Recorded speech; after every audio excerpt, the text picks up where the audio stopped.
안녕하세요. 도전을파의 쓰는 채널 고파치입니다. 여러분, 조선시대 공무원들의 급여 혹시 생각해 보신 적 있으세요? 얼마나 어떻게 받았는지. 일단 여러분, 현대 공무원들은 어때요? 매달 돈, 물론 뭐 통장으로 들어오긴 하지만요, 돈으로 급여를 받죠. 번봉은 별로 없지만, 아니 좀 적다고 하지만 각종 수당이 붙고 또 호봉이 올라가면 점점 많아지죠. 또 어때요? 안정적인 일자리에다가 정년이 보장되고 또 나중에 연금까지 받아서 많은 그 사람들이 공무원을 선호하죠, 요즘에. 그럼 조선시대 공무원들, 관원들이라든가 일반 관리들은 어떻게 급여를 받았을까요? 참 재밌습니다. 조선시대에는 급여를 현물로 받았습니다. 예를 들면 곡식이라든가, 아니면 반찬거리, 그리고 뭐 옷감, 이런 현물로 받았죠. 그리고 요즘에는 공무원이 60세까지 이렇게 정년을 보장받지만 조선시대 공무원들은 전부 다 비정규직이었습니다. 왜? 1년이나 2년마다 벼슬이 늘 갈립니다. 그러니까 1, 2년 지나면 끝나는 거예요. 그리고 벼슬 못 받으면 그냥 쉬는 거죠. 그리고 또 어때요? 퇴직금이나 연금이 있습니까? 그것도 없습니다. 그래서 조선시대 공무원들은 굉장히 불안정한 직업이었다고 보면 됩니다. 대신에요, 조선시대 공무원들은 재직 기간에는 공식적인 혹은 뭐 비공식적으로 상당히 많이 현물을 받았습니다. 일단 공식적으로는 뭐 녹봉이라든가 뭐 참품, 땔감, 마초 같은 생필품을 꾸준히 받았고요. 그 다음에 비공식적으로는 뭐 지방관들이 보내주는 것들이 있거든요. 봉요나 식물 이런 게 있는데, 그리고 또 왕이 하사품을 보내기도 했고요. 그래서 오늘은 제가 16세기 미암 유이친의 미암일기를 가지고 조선시대 공무원들의 급여는 대체 언제, 얼만큼, 어떤 형태로 받았는지 자세히 한번 말씀을 드리겠습니다.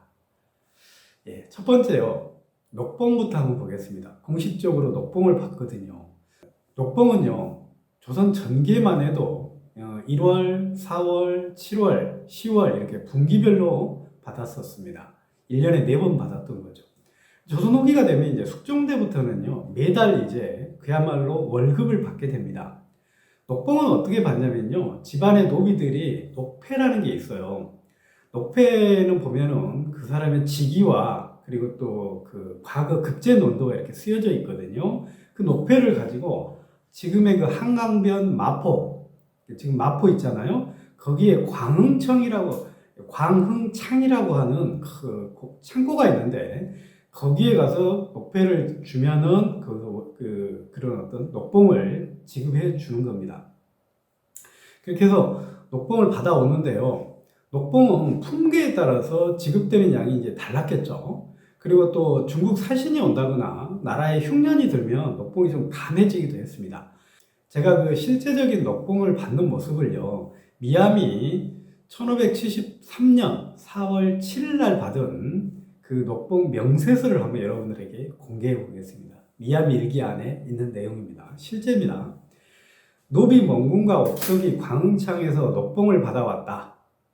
참판으로서 쌀 13섬, 보리 4섬인데 섬은 모두 20마리였다. 또 명주배 1필, 삼배 3필을 받아왔는데 아주 많다고 하겠다. 온 집안이 놀라고 기뻐하니 이전에 못 보던 바이다.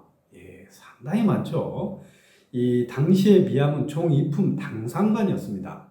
그래서 상당히 많았는데요. 이에 녹봉 그 4번을 다 합쳐보면 얼마나 되냐면요, 쌀이 20섬입니다. 보통이 아니죠. 20섬이면 20 포대라고 해야 될까요? 그리고 콩이 16섬, 그리고 또 보리가 4섬, 그리고 명주배가 4필, 삼배가 11필, 마포가 11필. 어때요?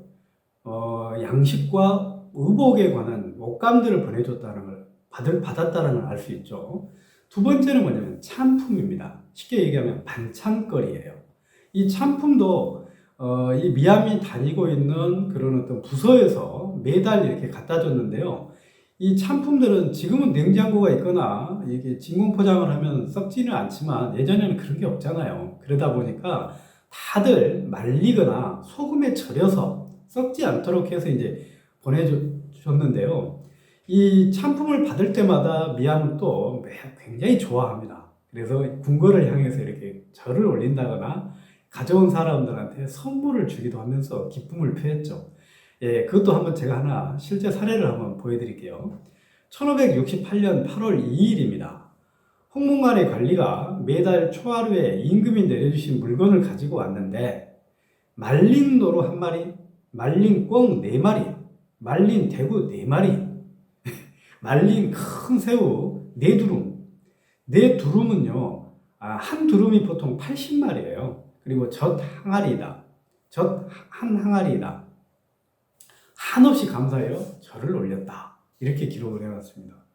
상당히 많죠. 예. 그리고 다 말린 형태로 왔다라는 걸 알 수 있을 겁니다.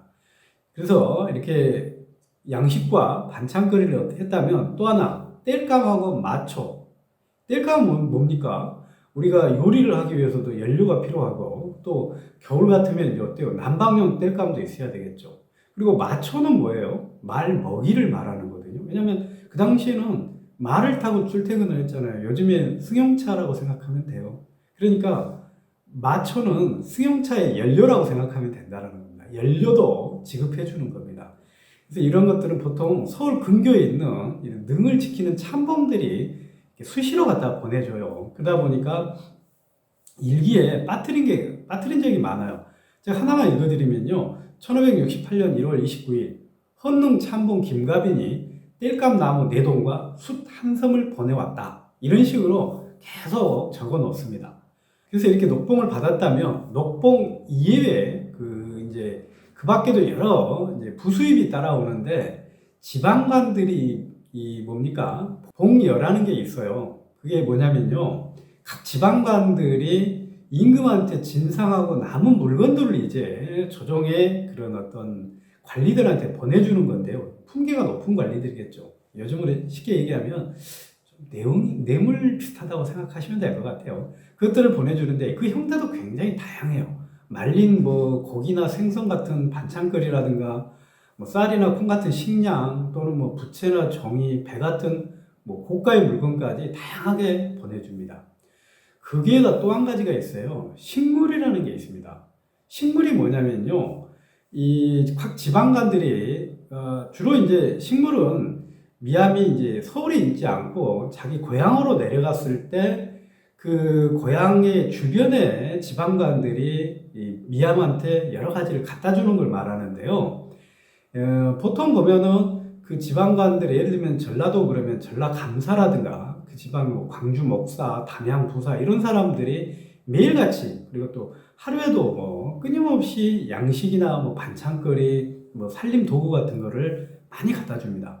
그걸 가지고 뭘 하냐면요. 논밭을 사들인다든가 아니면 뭐 새집을 짓는다든가 이런 식으로 재산 증식에도 활용을 합니다. 그러니까 식물은 생각보다 많이 왔다고 보면 됩니다. 끝으로 이제 왕의 하사품이라는 게 있습니다. 이 왕은요, 보통 그 신하들이 이제 경연을 끝나거나 아니면 뭐 숙직을 한다든가 이랬을 때 아침밥을 그 이제 신하들이 먹을 때 선온, 그러니까 왕이 임금이 하사하는 술을 선온 그러는데요. 그 선원을 내려주기도 했지만 또 어떤 국가의 제사가 끝나면은 그런 어떤 제사 음식 있잖아요. 이거를 신하들한테 이렇게 나눠줘요. 또 그 중국 신하들이 중국 사신들이 한번 왔다 가면은요. 일종의 이제 옷을 많이 이제 우리가 상호원에서 해주게 돼 있는데 그때 또 옷을 넉넉하게 했기 때문에 남아요. 그러면 이제 그걸 또 신하들한테 이렇게 내려줍니다. 그러면 이 미암은 굉장히 좋아하겠죠. 하나만 제가 읽어드릴게요. 1568년 2월 7일 저녁에 서리와 다모가 임금이 내려주신 제사 음식 중 고기와 약과를 가져와서 주니 감격함을 금할 수 없어 절을 하였다. 이렇게 항상 미암일기에 보면은 임금이 내려주신 것을 항상 기록했고 끝에 꼭 절을 올렸다. 이런 말을 꼭 써놓습니다. 예, 이렇게 상당히 뭐 공식적, 비공식적으로 많은 수익을 얻었지만 그래도 예, 조선시대 신하들은 늘 적자를 면하지 못했다는 사실입니다. 예, 왜 그러겠어요? 예, 조선시대 이렇게 뭐 엄청난 많은 녹봉이나 또는 그 비공식적인 수익을 얻으면서도 이런 양반가들이 왜 이렇게 적자를 못 면하고 허덕였는가? 그거는 딱 두 가지라고 보면 됩니다. 뭐냐면 일단 이 당시 사람들이 밥을 엄청나게 먹었다라는 겁니다. 그리고 두 번째는 이제 대식구들이라는 식구들이 굉장히 많았던 거예요. 밥이 어느 정도로 먹었냐면요. 지금 우리들은 한 끼에 한 홉이 뭐냐면 한 주먹 여기에 들어가는 걸 홉이라고 얘기하거든요. 이거를 하나 아니면 두 개 많이 먹어요. 그 정도면은 이 밥이 쌀이라는 게 불기 때문에 굉장히 많아요. 그러나 조선시대 사람들은 예, 한 끼에 보통 한 5홉에서 7홉 정도를 먹었습니다. 우리의 한 5배 정도 먹었다고 해도 틀리지 않을 거예요. 왜 이렇게 밥을 많이 먹었습니까? 예, 왜 그러냐면 이 당시에는 밥밖에 없었어요. 먹을 게. 지금이야 우리 밥 외에도 먹을 게 굉장히 많잖아요. 기호식품도 많고. 그러나 조선시대에는 유일하게 밥이 거의 대부분이었고 반찬이 적었고 기호식품도 없었기 때문에 유일하게 밥만 먹었기 때문에 밥을 많이 수북이 쌓아놓고 많이 먹는 겁니다. 우리 풍속화라든가 여러 기록화에도 보면은 조선시대 밥그릇이 굉장히 크다라는 것을 알 수가 있습니다. 또 하나 조선시대 양반가에는 사람들이 너무 많았습니다. 예, 적게는 한 30에서 50명, 많게는 100명, 심지어는요, 하멜 페르기에 보면은요, 보통 한 120명까지, 예, 한 집을 중심으로 그 둘레에 여러 사람들이 함께 해서 살아가는 모습을 봤다, 이렇게 할 정도로 옛날에는 가족이 굉장히 많았습니다. 예를 들면 자기 직계 가족들 있잖아요. 뭐 아들이나 딸이나 뭐 손자 같은 거. 그렇지 않으면, 예, 뭐 자기 외가라든가 처가 식구들, 일가 친척들 또는 노비들도 막 십수명이 되잖아요. 그리고 여러 손님들이 끊임없이 왔다 갔다 하기 때문에 굉장히 많은 식량이 필요했던 겁니다. 그래서 이 관리들이 자급자족이 힘들어서 자기 그 고향의 농장에서 그 수확물을 끊임없이 갖다가 먹었던 겁니다. 이렇게 조선시대 사람들은 녹봉만으로는 되게 살아가기 힘들었다는 겁니다. 그래서 조정에서 마음에 안 들거나 이 정치가 제대로 안 돌아가는 식으로 해서 마음에 안 들거나 또는 자신의 어떤 임금한테 조금 이렇게 좀 밉보였다. 그러면 바로 병을 핑계로 해서 사직서를 내고 고향으로 가버리는 겁니다.